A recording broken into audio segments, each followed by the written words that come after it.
Hola chicos y chicas, bienvenidos al canal una vez más. Mi nombre es Sonia García, soy psicóloga familiar sistémica, psicóloga del trabajo. El día de hoy vamos a hablar sobre un tema muy interesante en vista de que Netflix hace poco sacó un documental que es de ciberacoso, ¿sí? De catfish que se llama Número Desconocido. Si no lo han visto, vayan a verlo porque aquí va a haber muchos spoilers.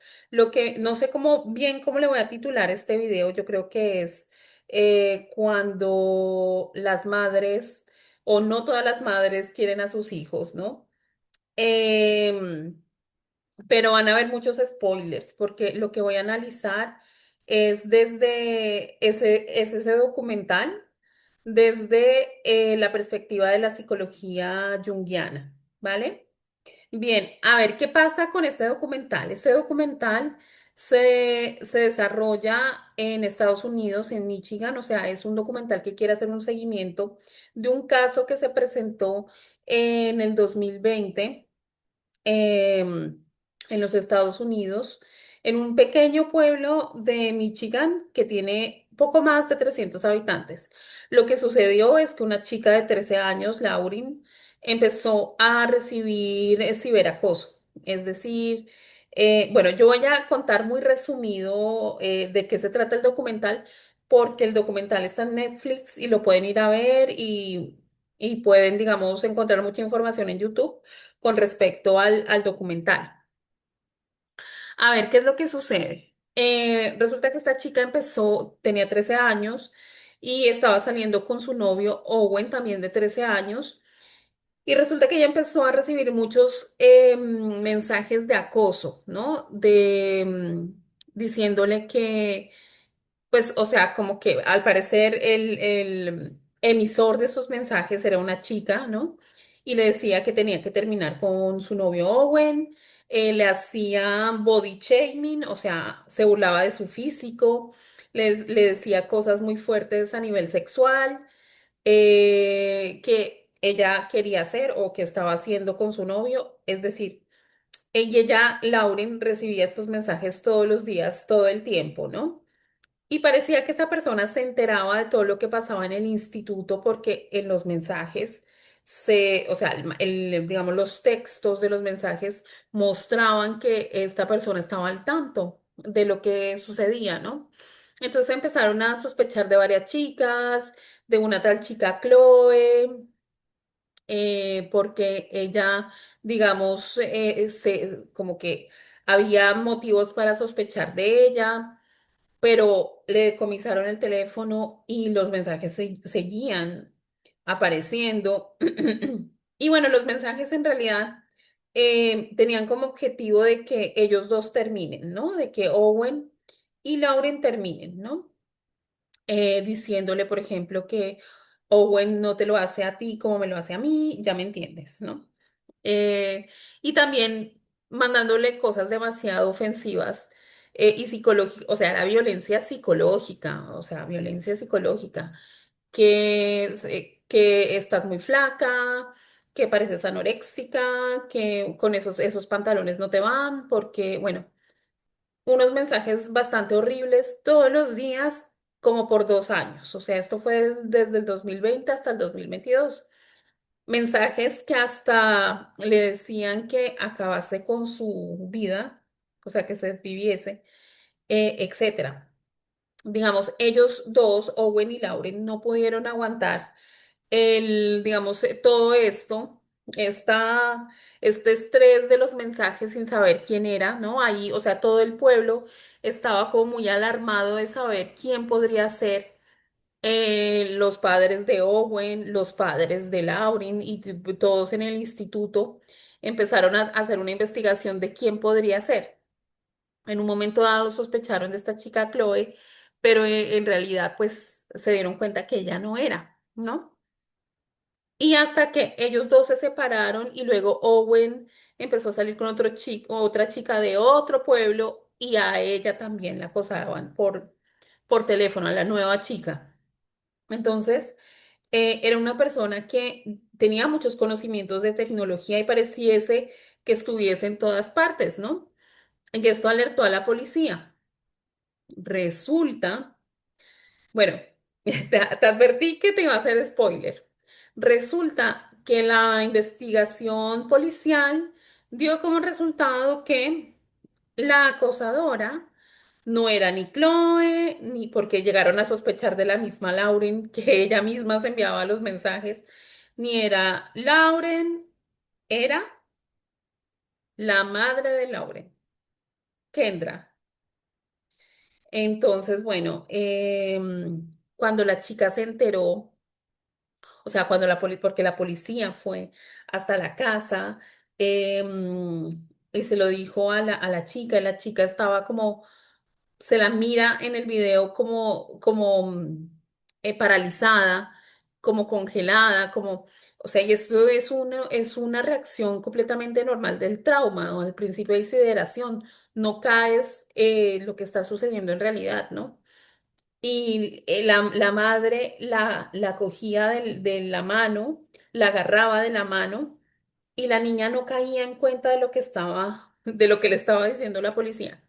Bueno, luego llega el marido y la policía le dice todo y el marido le dice que ella no solamente tiene un teléfono, sino que tiene varios, tiene otros.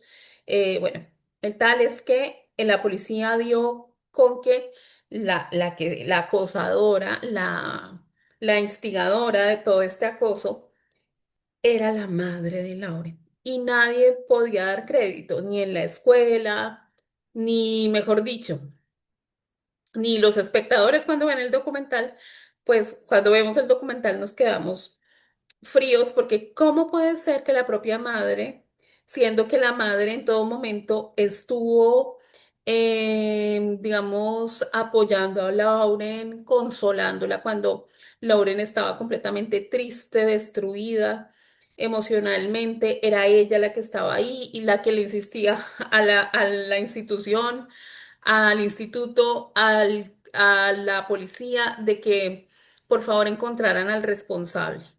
Y el responsable resultó ser ella. Y entonces tú te preguntas, ¿cómo es posible que una madre haga esto con su hija? ¿Sí? O sea, es decir, ¿cómo es posible que una madre destruya psicológicamente a su hija para luego ofrecerse como salvadora, protectora, figura contenedora de ese drama que ella misma ha creado? O sea, ¿cómo es esto posible? ¿No?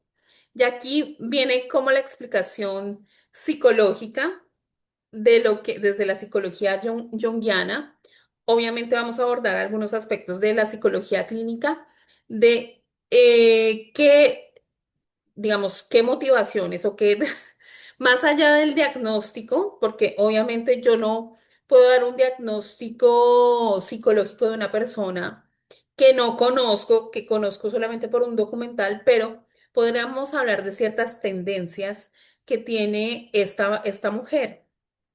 Bien, de cómo es que una mujer, una madre llega a provocarle dolor y sufrimiento y destruir psicológicamente a una hija para, em, para ella misma ofrecerse como salvadora, como mitigadora de ese mismo daño que está causando.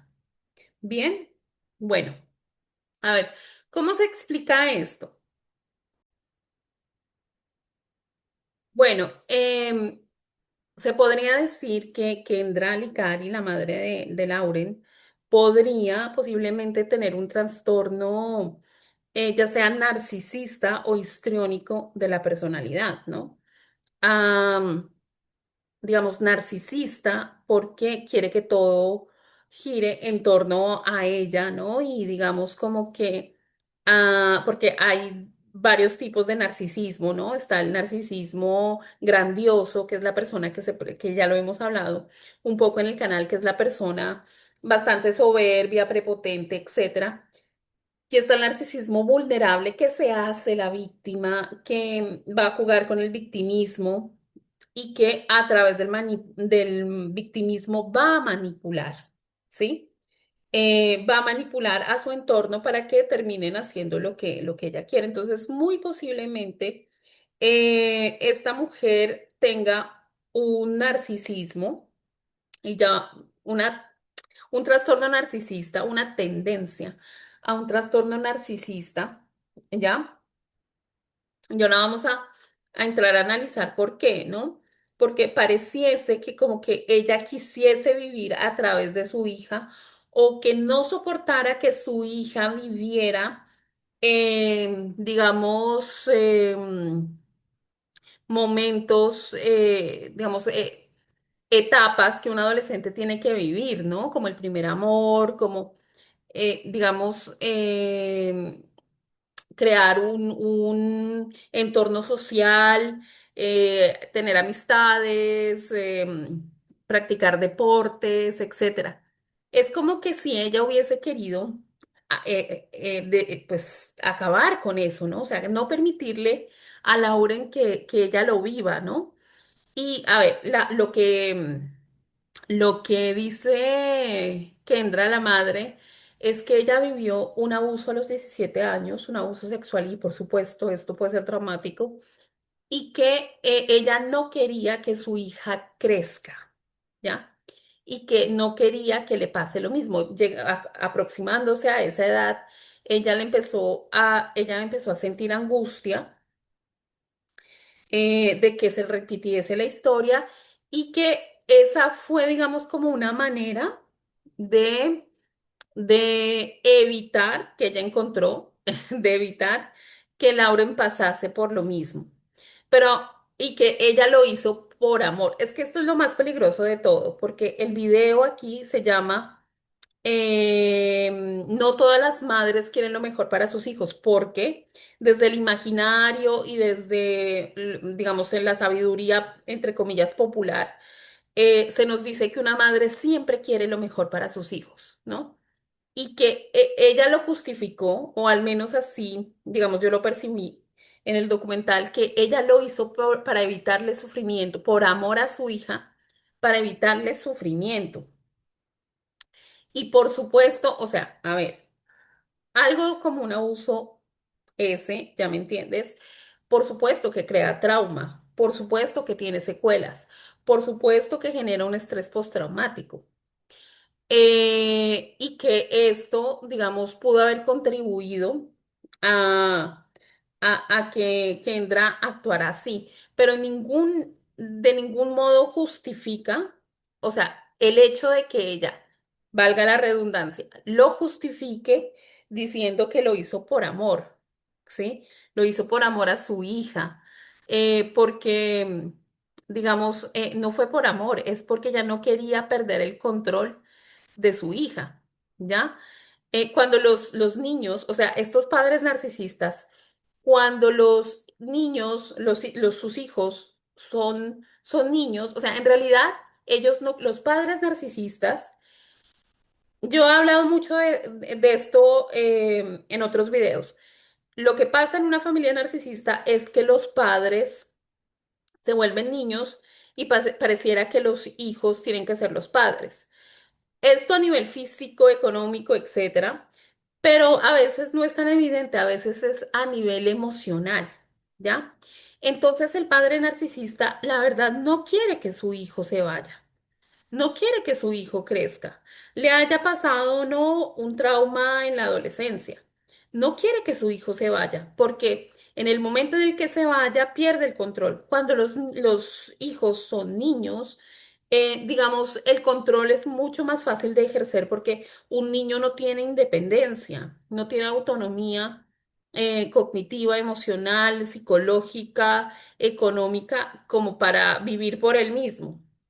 Entonces necesita a su madre, necesita a sus padres. Entonces el padre o la madre narcisista lo tiene fácil porque puede controlar a sus hijos fácilmente. Pero ¿qué pasa cuando los hijos empiezan a crecer? Cuando empiezan a ganar autonomía.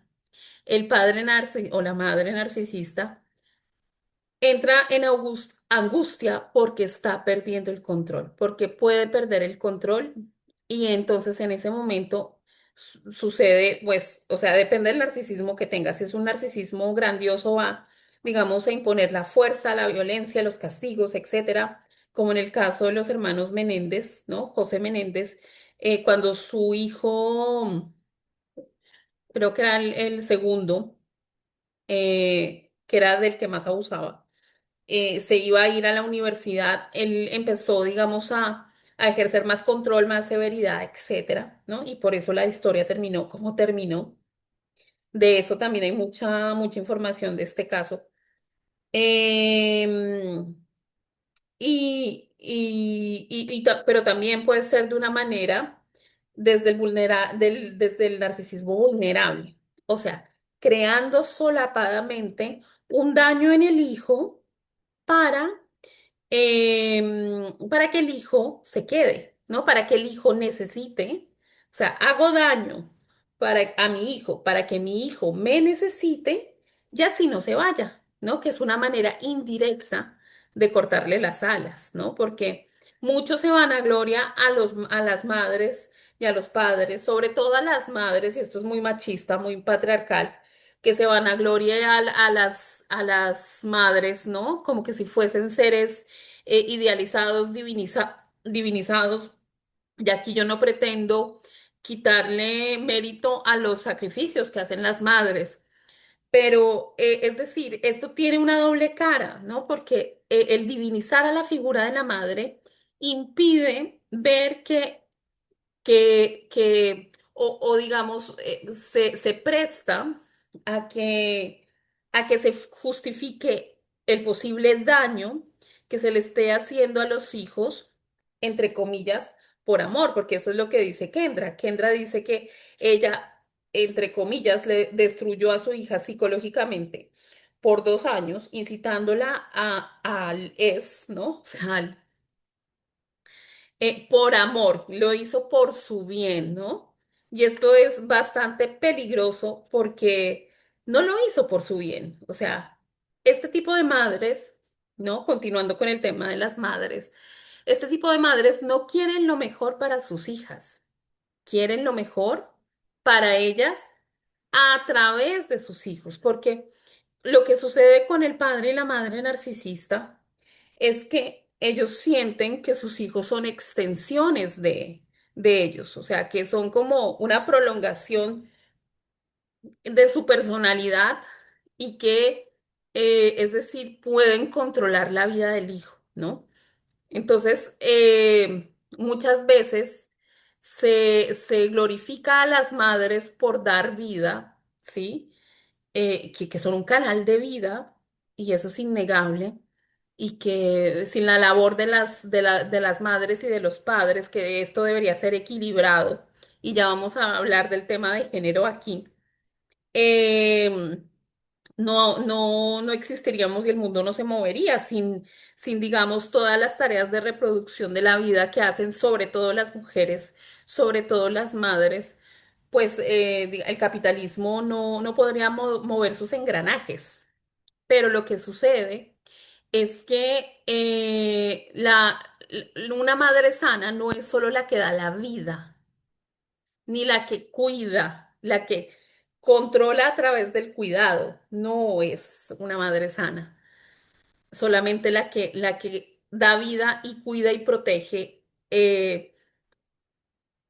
Y disfraza, disfraza su necesidad de poder y de control sobre los hijos, de cuidado y de protección. No es una madre sana. Una madre sana es la que da la vida, la que cuida, protege y nutre, respetando la autonomía y la libertad del hijo. ¿Sí? Esa es una madre sana. Una madre sana es la que acepta que sus hijos algún día se van a tener que ir, que van a ser adolescentes, que van a preferir estar más con los amigos o con la pareja, o van a querer irse de casa y tomar un avión, irse a vivir al otro lado del mundo, ¿sí? Em, y que finalmente los padres sanos son los que aceptan que se van volviendo innecesarios, ¿no? Entonces, ¿qué es lo que sucede aquí? O sea, ¿cómo se puede explicar desde la psicología junguiana que una madre llegue a esto, ¿no? A tratar de destruir a su hija para justificar ese control y ese poder sobre ella, disfrazándolo de amor y de cuidados, ¿no? Entonces aquí, em, como que nos da ganas o motivación de saber de la vida de Kendra, ¿no? Y bueno, lo que muestra en el documental es que Kendra, ella, digamos, siempre tuvo la personalidad de cómo llamar la atención un poco con tendencias narcisistas, ¿no? De ser ella la protagonista, de, digamos, ser en el baile la reina del baile, este tipo de cosas, ¿no? Eh, y que aparentemente pues ella no acepta el hecho de que ella ya no está en esa etapa de juventud, ¿no? De juventud, de adolescente, etcétera. Y como que quisiese seguir prolongando esa etapa, ¿no? Desde una manera muy inconsciente, ¿no? O sea, como que esto hace que su narcisismo haga que vea en su hija no una hija, sino una rival, ¿sí? Una rival que tiene lo que ella tuvo y que ya no puede tener, porque ya, pues digamos, esa etapa pasó, ¿no? Esa etapa en su vida ya se cerró y ella pues está viviendo otra etapa, ¿no? De quizás de empleada, porque esto, o sea, también ella había perdido un empleo y le fingía ante su familia que seguía trabajando, etcétera. Entonces aquí se ve como una pérdida de poder también a nivel económico, laboral, que ella quiso recuperar de esta manera, ¿no? Entonces, eh, sí, o sea, se mira las tendencias narcisistas en el hecho de como que si ella quisiera tener lo que la hija tiene, ¿no? Porque también era muy sospechoso su comportamiento hacia Owen, ¿no? O sea, le enviaba también a él mensajes sexuales, le envió también mensajes a la otra chica con la que estaba saliendo, etcétera, que dicen que ella era entrenadora de esa escuela, de la escuela donde estudiaba su hija Lauren y Owen, y que ella acompañaba a Owen incluso cuando ya habían terminado la relación con su hija Lauren. Lo acompañaba a los partidos, etcétera. No recuerdo el deporte, la verdad. Entonces, pues era como muy sospechoso, ¿no? Y entonces hay como una teoría de que ella estaba enamorada del novio de la hija. Pero lo que sucede con los perfiles narcisistas no es tanto que esté enamorado o enamorada de la pareja de su hija, porque también esto puede ser con amigas, con amigos, ¿no?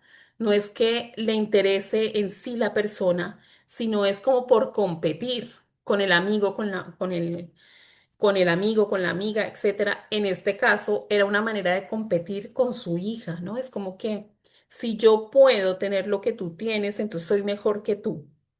Es como, esa es como la ecuación, ¿no?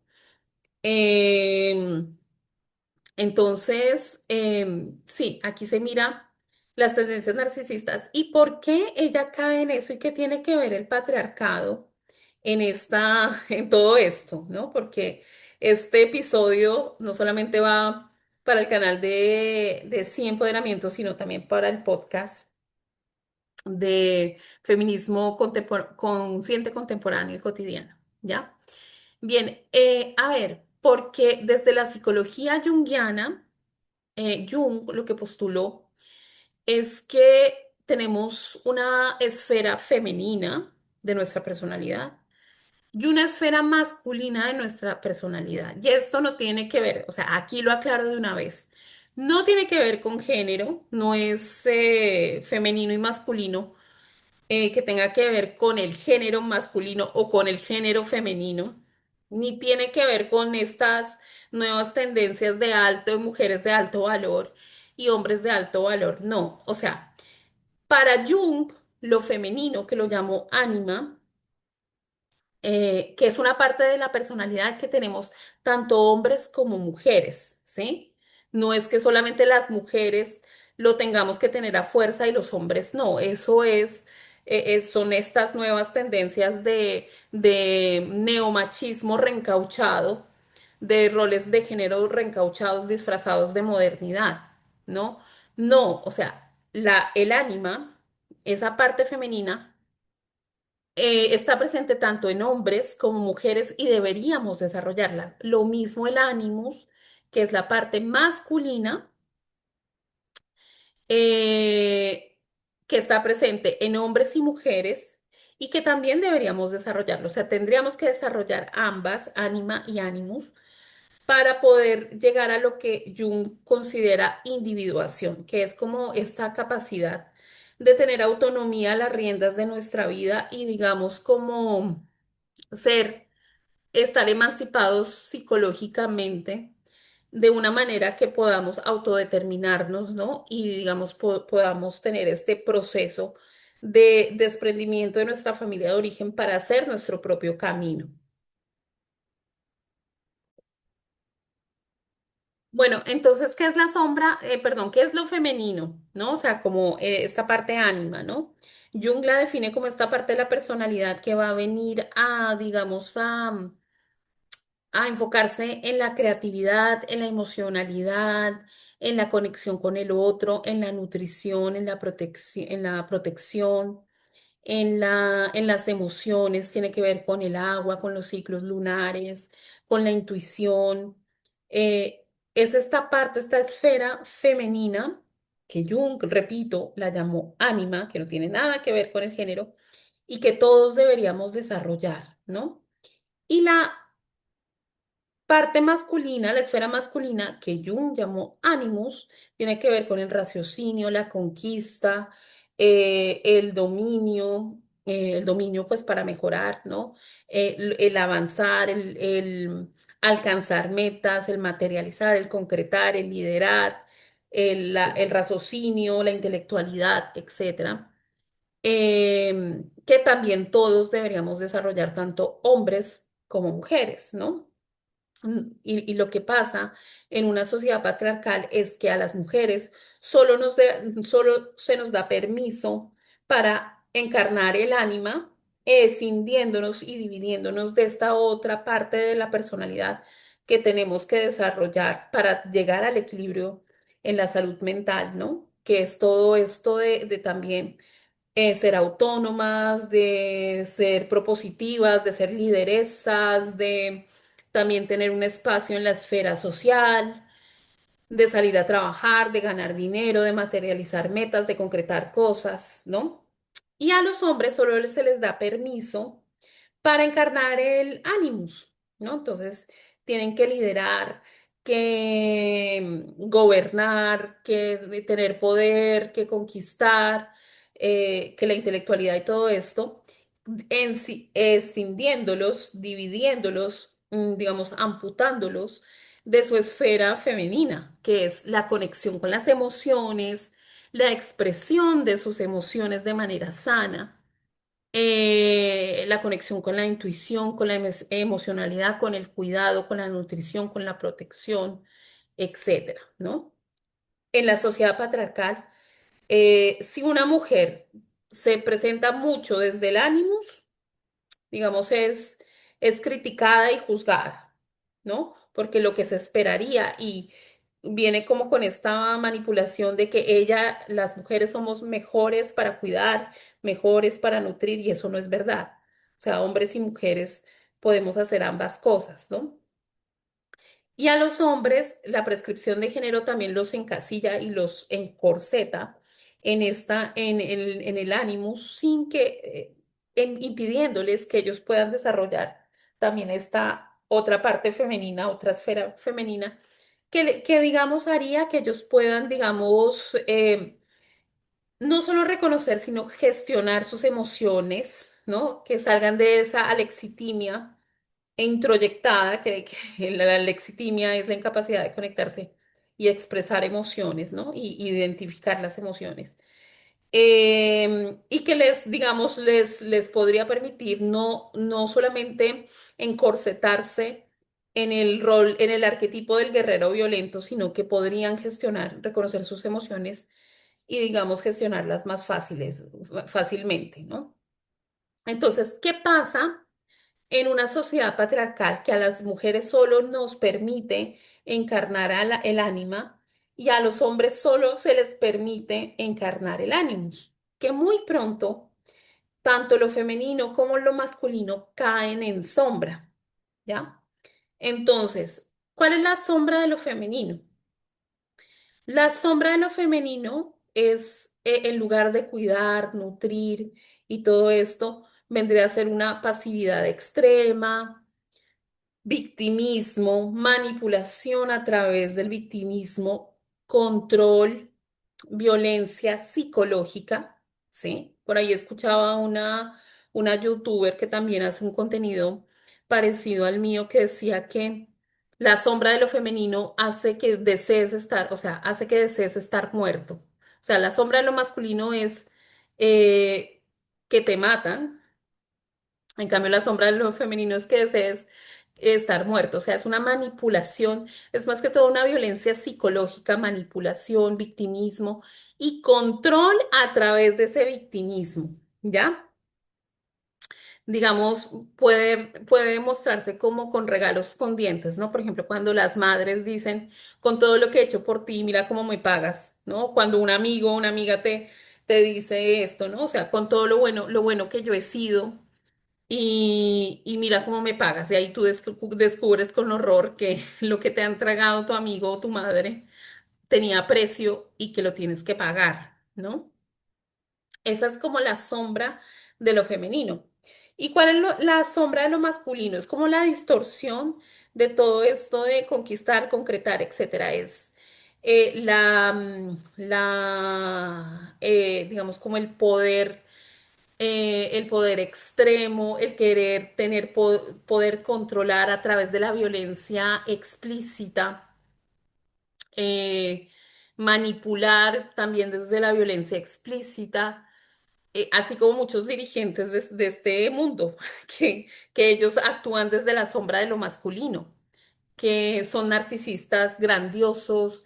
Que van a venir, o sea, se me viene a la cabeza la figura del presidente de Estados Unidos, o sea, em, como que es como la dictadura, la ley impuesta, la violencia.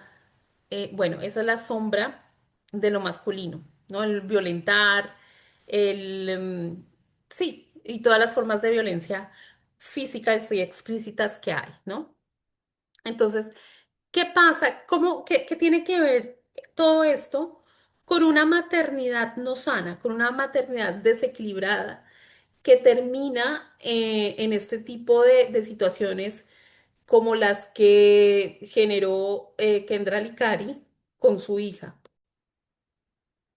Ah, bueno, o sea, también, o sea, cuando lo femenino y lo masculino entran en sombra, bueno, en la sombra de lo femenino se me olvidaba también decir que la sombra de lo femenino también es la fusión con un otro, cayendo en dependencia o, digamos, no solo en dependencia, sino que también no querer que el otro se independice, ¿no? O sea, como una simbiosis tóxica que puede haber en las parejas, pero también en la relación madre-hijo. Y con lo masculino, lo que puede haber también es em, también es algo así, pero no desde la manipulación, sino desde la violencia, digamos, la violencia física, verbal, etcétera, explícita, ¿no? Entonces, a ver, ¿cuáles son los trastornos psicológicos que pueden estar asociados a la sombra de lo femenino? Eh, Puede ser trastornos límite histriónico, de dependencia emocional, depresión, etcétera, ¿sí? Y los trastornos, perdón, también puede ser trastornos de la alimentación, ¿no? TCA, etcétera. Y los trastornos que se relacionan con lo masculino, la sombra de lo masculino, que es como ese exceso de control, puede ser y esta competitividad tóxica que hay también desde la sombra de lo masculino, pueden ser el trastorno narcisista de la personalidad, el trastorno narcisista grandioso, el trastorno obsesivo compulsivo, etcétera.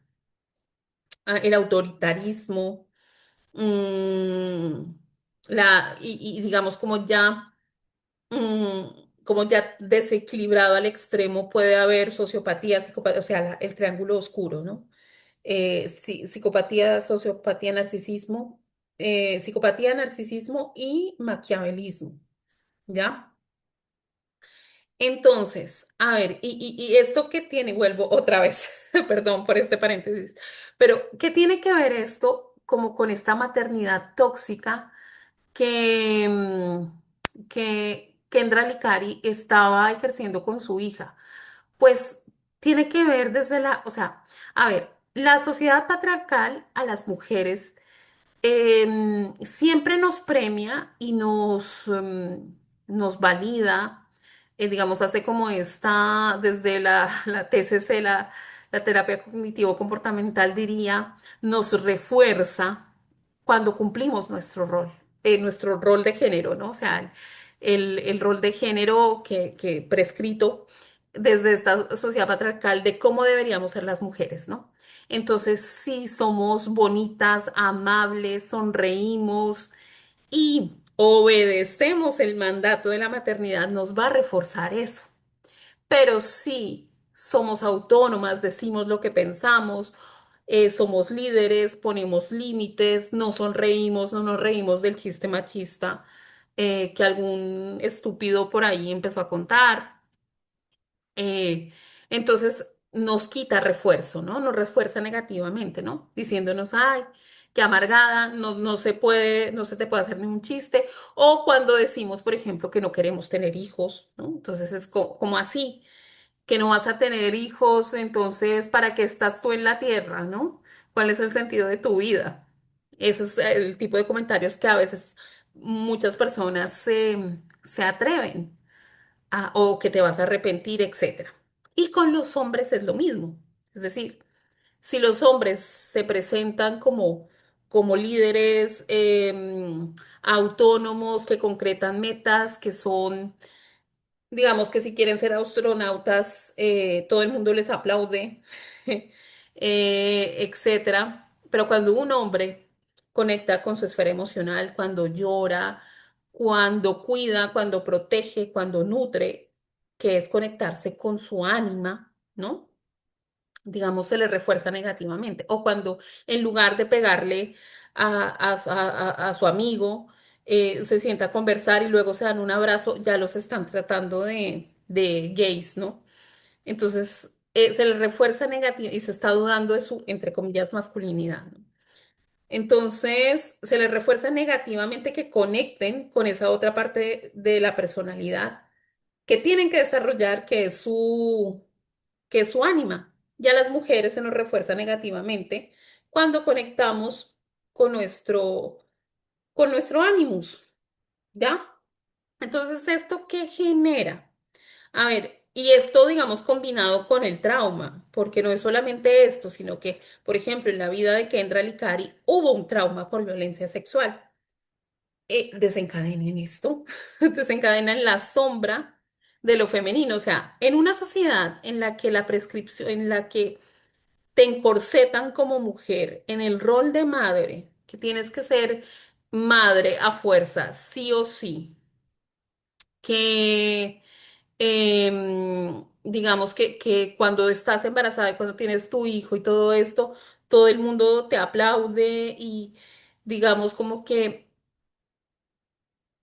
si tú sigues mucho el guión del patriarcado por ese reconocimiento emocional, ese reconocimiento afectivo, que muchas mujeres lo hacen también, esa aprobación patriarcal, no solamente a través de la maternidad, sino también a través del físico, ¿no? De que tengo que tener las cirugías y tengo que estar 90 60 90 a los 60 años y haberme puesto Botox y haberme hecho todas las cirugías para lucir joven. porque tengo que corresponder con ese mandato del agrado también, ¿no? Entonces, ¿qué sucede? Que esta parte, esta otra parte de la personalidad, sale por los poros, o sea, es como que si tuviésemos una pelota en una piscina que la estamos tratando de hundir y luego se nos cansa el brazo y la pelota sale volando. Eso es lo que sucede. Es decir, cuando una sociedad te dice que solo puedes ser madre, que si tú sales con tus amigas a tomarte algo, ya eres mala madre, que si sales a trabajar y a ganar dinero, ya eres mala madre, que entonces hace que tú como que solamente tu parte identitaria, tu identidad solamente pueda asociarse con esos roles, ¿no? Con el rol de madre. ¿Y qué sucede? Que a través del rol de madre, la otra parte que no has integrado de la sombra, en este caso el animus, hace que la violencia se vuelva sutil a través de las prescripciones de género que hay para ti, digamos, si eres mujer. Entonces el nutrir se convierte en una nutrición tóxica, ¿sí? O sea, tóxico quiere decir que le cobra al hijo, o sea, con todo lo que yo te he dado y mira cómo me pagas, ¿no? El proteger se vuelve controlar, el cuidar se vuelve manipular. ¿Ya? Porque es como que si se contaminase eso tan bonito, porque no está compensado, ¿no? Y en este caso, como Kendra también tiene un trauma no tratado, por eso es tan importante tratar los traumas que hemos vivido, ir a terapia para tratar esos traumas y es lo mejor que se puede hacer por un hijo, sanar, no tanto que llevarlo al psicólogo para que me lo arregle como si fuese una licuadora, sino que ver cómo puedo sanar yo para que, para no sangrar sobre mi hijo, ¿sí? Que como el caso de Kendra, ¿ya?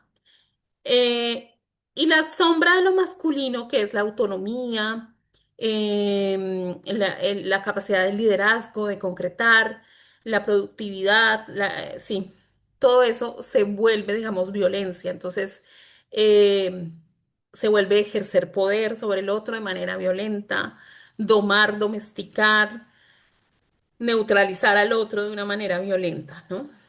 Entonces, esto es lo que sucede, ¿no? O sea, cuando una sociedad te ha encorsetado en un solo rol, porque, o sea, para que haya salud mental, los roles tienen que ser flexibles, flexibles.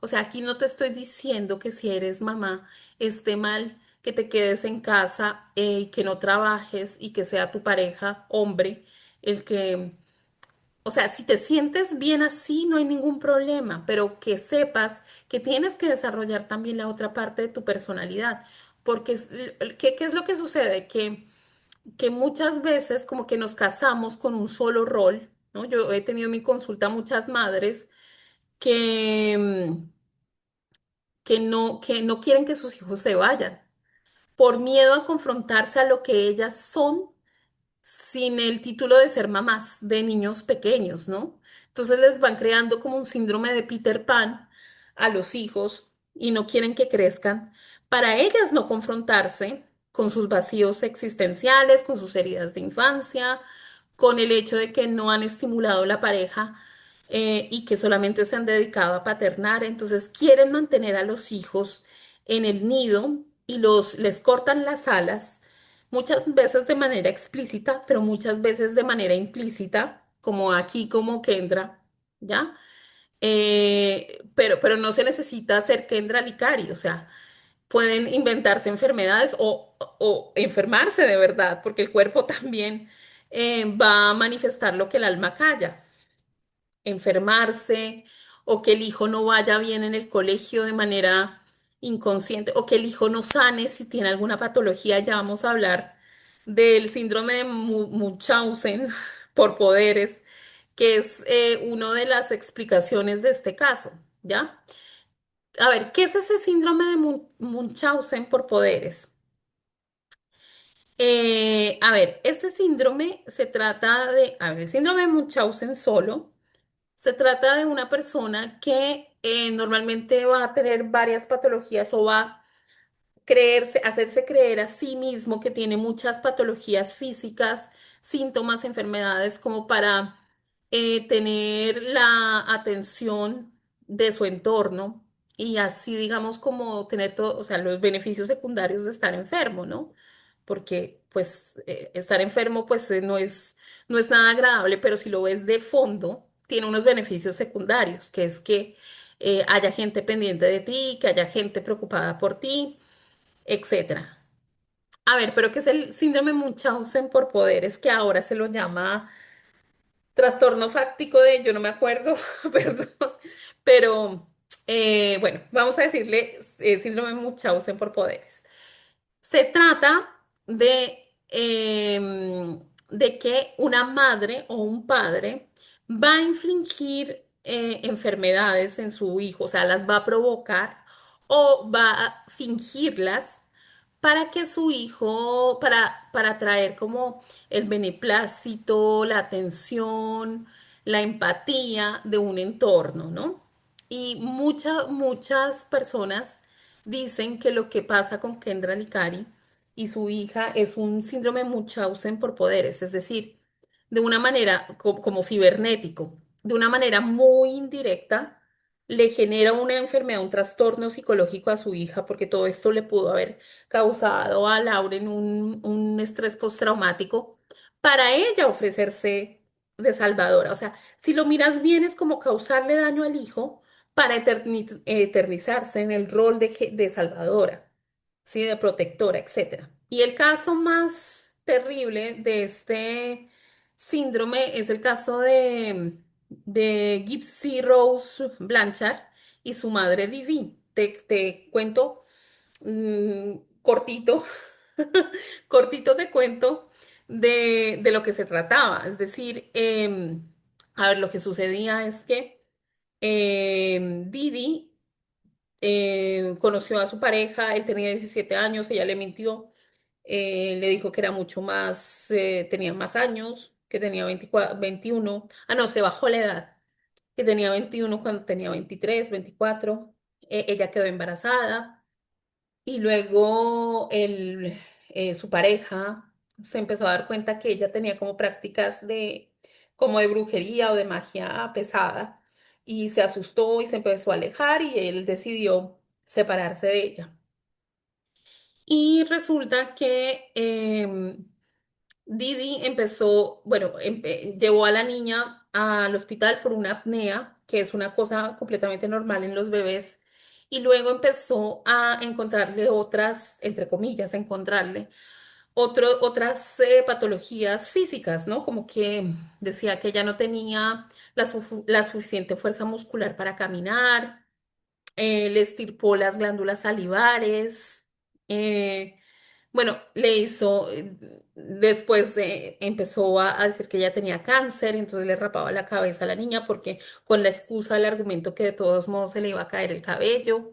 Ella era una antigua enfermera, entonces tenía muchos conocimientos de los medicamentos y sabía qué medicamento podía provocar qué reacción y qué otro medicamento podría contrarrestar esa acción, esa reacción.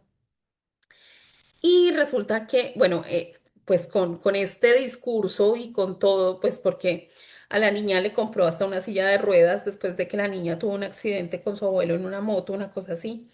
Y la niña, pues sí se lastimó y todo esto, pero la niña podía caminar perfectamente y a Didi se le metió en la cabeza que no, que tenía que utilizar silla de ruedas y la obligó a utilizar silla de ruedas, ¿no? Entonces ellas, digamos, como que em, llamaron mucho la atención pública, ¿no? En ese momento en Estados Unidos estoy hablando de los años 90 porque pues Gypsy nació en el 91.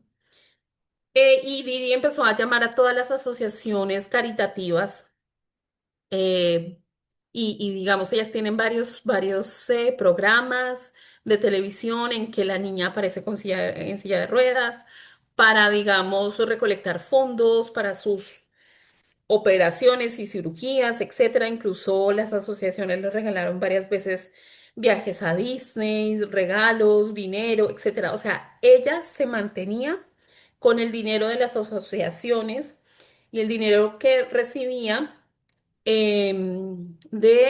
pues, o sea, para esto, ¿no? O sea, para ayudar con todas las enfermedades que tenía su hija, ¿no? Incluso también vivieron lo del huracán Katrina.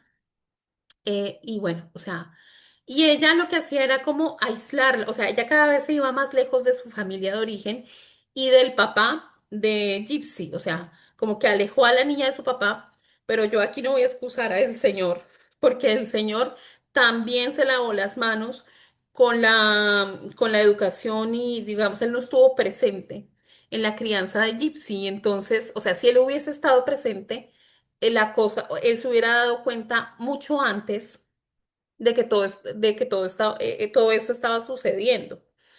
Em, Resulta que pues que Gypsy, bueno, y también le inventó ella que, que Gypsy no había nacido en el 91 sino en el 95. O sea, cada vez como que le reducía edad, ¿no?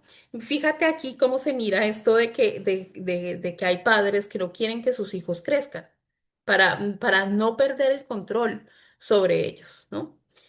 Resulta que Gypsy creció, obviamente, y pues como, como toda mujer adulta, adolescente y adulta, empezó a tener inquietudes afectivas, sexuales, y más cuando ella no fue escolarizada, porque Didi nunca permitió que Gypsy fuera a la escuela como una niña normal. Solamente hizo unos 2, 3 años en la escuela y luego la sacó, y normalmente la estaba educando en casa. Y resulta pues que Gypsy empezó a tener todas ya de adolescente y un joven, empezó a tener todas estas inquietudes, y empezó pues a tener Facebook, a chatear y conoció un muchacho y bueno, ella como en realidad sí podía caminar, era mentira que no podía caminar. Alguna vez se le escapó a Didi y Didi la encontró y la trajo, mejor dicho, porque no tenía cabello, porque pues como te digo, la rapaba, pero si hubiese tenido cabello lo hubiera agarrado de los pelos y la hubiese traído a casa, ¿no? Y así sucedió, o sea, digamos como que cada vez el castigo era más severo, incluso llegó a amarrarla para que ella no se escapase de nuevo. Resulta que el escenario se volvió a repetir, así como los padres que quieren tener a sus hijos en una jaula de oro para ellos mismos no ver sus monstruos y sus sombras, pues Gypsy volvió y hizo lo mismo. Conoció a un chico por internet y, y bueno, y empezaron a salir. Alguna vez se vieron en un cine, Didi la llevó, pero pues, digamos, ellos hablaron más que todo en el baño, porque pues no podían hablar delante de su madre, ¿no? De digamos, de romance entre ellos dos, etcétera. Y después empezaron a planificar cómo hacer para que Gypsy se escapase, ¿no? Y entonces planearon varias cosas, pero como Gypsy tenía la impresión de que si ella se escapase, porque eso ya sucedió una vez, de que si ella se escapaba, la iba a volver a encontrar y la iba a volver a traer y la iba a volver a amarrar en la casa. Entonces, pues decidieron desvivirla, ¿no? Y bueno, yo creo que tú puedes averiguar cómo la desvivieron porque fue él el que desvivió a Didi, la madre de Gypsy, y ambos escaparon. Este chico decir que tenía un trastorno también psicológico y que no era la primera vez que hacía actos violentos, ¿no? Entonces, la cosa terminó en que él fue condenado a cadena perpetua, Gypsy fue condenada a 10 años, ¿no? Por todo lo que vivió y con su madre muerta, asesinada. ¿M? Y bueno, ¿no? Y tú puedes decir, pero ¿cómo un hijo puede asesinar a su madre, ¿no? Porque esto fue lo que sucedió desafortunadamente, ¿no? Y es que, o sea, la sombra de esa madre tóxica, como esa madre castradora, como se dice en el psicoanálisis, que no quería que ella viviese su vida, sí, que le quería impedir a ella que viviera su vida de adulta. Pues como un hijo puede pensar que la sola manera de irse es quitándoselo del medio, ¿no? Que eso fue lo mismo que sucedió con los hermanos Menéndez, porque con los hermanos Menéndez también se dice mucho, pero cómo fue posible que ambos mataran a sus padres cuando pudieron haberse escapado, cuando pudieron haber denunciado los abusos de José Menéndez, etcétera. Pero es que José Menéndez tenía mucho poder, tenía, era un hombre rico y para ellos, o sea, cuando un hijo está traumatizado por su madre o por su padre, porque aquí lo que sucede es que hay un apego desorganizado, ¿no? Y en el apego desorganizado, la misma figura que provee cuidados es la misma que violenta, ¿ya? Entonces, cuando has tenido un trauma desorganizado, y en el caso de los hermanos Menéndez, como en el caso de Gypsy Rose, has tenido un trauma complejo y un trauma del desarrollo, es decir, trauma complejo porque no fue una cosa puntual que hubo un antes y después, sino que fueron muchas situaciones, muchas violencias, como esparcidas en muchos años. Sientes que no tienes otra salida, que no tienes otra alternativa, sino quitarte a esa persona de en medio, en este caso sus padres. Y aquí yo no estoy justificando, por supuesto que no, solamente estamos explicando, ¿ya? Entonces, bueno, al final, para terminar con lo de Gypsy, bueno, salió de la cárcel, logró hacer su vida, se casó, se divorció, se volvió a juntar con otra persona, ahora tiene un bebé, etcétera.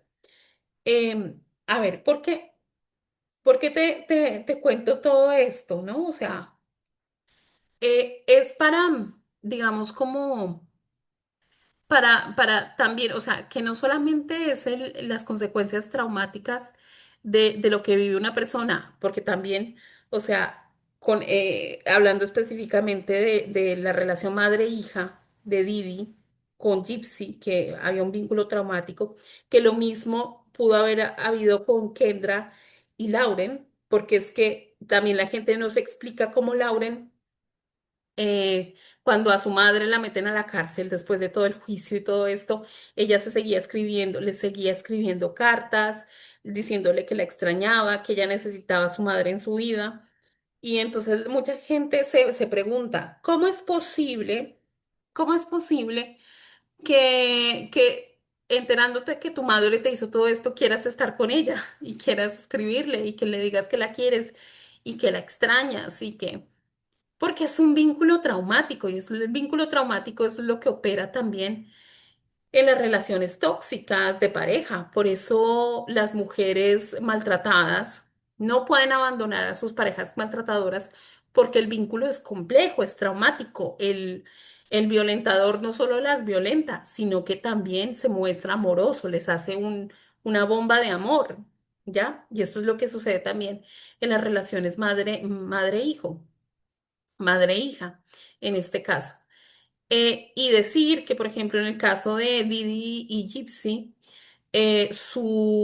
la madre de Didi también ejercía sobre Didi una especie de Munchausen por poderes. O sea, también le daba medicamentos o hacía que Didi se enfermase para ella controlarle, ¿no? Y al parecer, la madre de Didi, como Didi era enfermera, estuvo bajo el cuidado de Didi y hay teorías que no me constan ni nada, pero la hipótesis es que Didi habría envenenado también a su madre, ¿no? Como para tener esa libertad, porque Didi solamente comprendió que podía tener libertad si se casaba. O sea, podría como escapar de los tentáculos de su madre si se casaba y eso fue lo que hizo. Y Gypsy, cuando se quería escapar, cuando conoció a este novio, este chico, también le propuso eso. Le dijo, ¿y si me embarazas? ¿No? O sea, como una manera de salir. Y esto se normaliza mucho en el patriarcado, ¿sí? O sea, nada más, hace dos generaciones, una generación, dos generaciones, por ejemplo, en la generación de mi madre, les decían que si se iban de casa solas, de manera autónoma, desde la casa de sus padres, solas, autónomas, viviendo solas, que eso no era de una mujer decente, que tenían que salir de casa casadas o con hijos, ¿ya? Entonces, es como digamos, esta castración de la autonomía y de la libertad de decisión de las mujeres sobre su vida y sobre su cuerpo puede desembocar en que ellas no puedan desarrollar otras partes de su personalidad, de su individuación, de su autonomía emocional y que desafortunadamente este rol de madres y esta parte de su personalidad, esta ánima, caiga en sombra y se vuelvan unas madres monstruosas, castradoras, rompedoras de alas de sus hijas, ¿no? Para justificar su rol de madres y encima justificando que lo hacen por amor.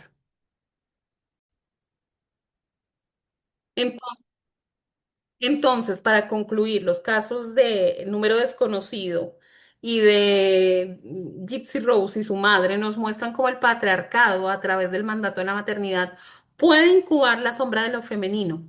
Una madre que acosa digitalmente a su hija y la otra que la enferma o que se inventa enfermedades son manifestaciones de un mismo patrón. Tener que ejercer el poder desde el único lugar permitido, la maternidad, aunque eso implique violencia y la destrucción de sus hijos. Entonces, digamos, y esto desde donde se permite y desde donde se legitima, desde el patriarcado, ¿no? Porque recuerda que lo que consideramos normal muchas veces no es sano, ¿no? Normalmente lo que consideramos normal, tan normal no es. Entonces, es que aquí lo tengo anotado y quiero, me hice una chuleta, como dicen en España. Entonces, el patriarcado normaliza esto, ¿no? Lo normaliza y digamos, mientras que el mandato de la maternidad sea impuesto como destino único de las mujeres, único y sagrado, esto abre la puerta a la sombra de lo femenino, ¿sí? A la sombra de esta maternidad. Entonces, la salida es que em, se nos permita integrar de manera sana ambas esferas de la personalidad, ánima y animus, de una manera sana y equilibrada para que no tenga, no suceda que la parte que no nos dejan, no nos permiten desarrollar, se convierta en la sombra de lo que sí se nos permite. Bien, bueno, espero que les haya gustado este video. Me disculpo por mi larga ausencia en el canal.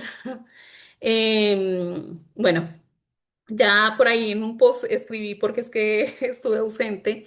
Les agradezco mucho la atención. Si te ha gustado este video, dale me gusta, suscríbete a mi canal. Te mando un beso, un abrazo y nos vemos en mi próximo video. Adiós.